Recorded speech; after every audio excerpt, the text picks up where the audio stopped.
এত যে ভালো হাই বাসর গোর হারাম দাদা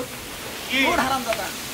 কোন সময় যাওয়ার কথা হ্যাঁ কয়টা বাজে তুই চিন্তা করে বিয়ে করবো না আচ্ছা তোরে তো আমি ডাকতাছি 1.5 ঘন্টা ধরে তুই তো আসনি আর আমি বাসর করে বই থেকে আমি চিন্তা করবার নিছি কোন চুম বউটা বাচ্চা আবো আরে পাগল ওই যে ওমরে আমি দোকান পারে গেছিলাম তোর ওই যে উরমেল কিনবেন নাকি উরমেল তোর পাইলাম না আর কি করবো কেন কি মেয়ে কি এডি রেডি মানে মধ্যে ফোন দিতে তোরা পাগল করে তাহলে নুসেন আমরা তাড়াতাড়ি যাই শ্বশুর বাড়ি এই বাবা তুই করে বেটা খাবো মানে গারবা তুই কি আমার থেকে বসে বড় রে হারাম দুটা সব এত পোলার কথাবার্তা কি আর বিয়েটা আবার নষ্ট করে নিহি আব্বা হ্যাঁ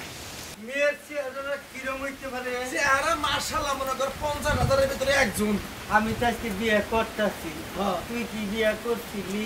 এই যে ফাজিলের বাচ্চা কয় কি রে একটা খাবার তোর দূর তো আমি বিয়ে করতে দেখলামই না জীবন ওই হারামজাদা আমি যদি বিয়ে না করতাম হ্যাঁ তুই জীবনে কি দুনিয়ার মুখ আলো বাতাস দেখা হাতি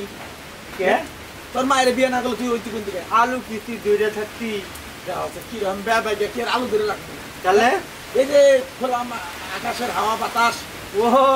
তাহলে বিয়ে করছো হ্যাঁ তাহলে আমার আর 3 বছর আগে বিয়ে করাইলি নাকি দেখছিস তোর বয়স হয় নাই তেমন 15 বছর বয়সে বিয়ে করালে জন্ম নিয়ে নের বাপ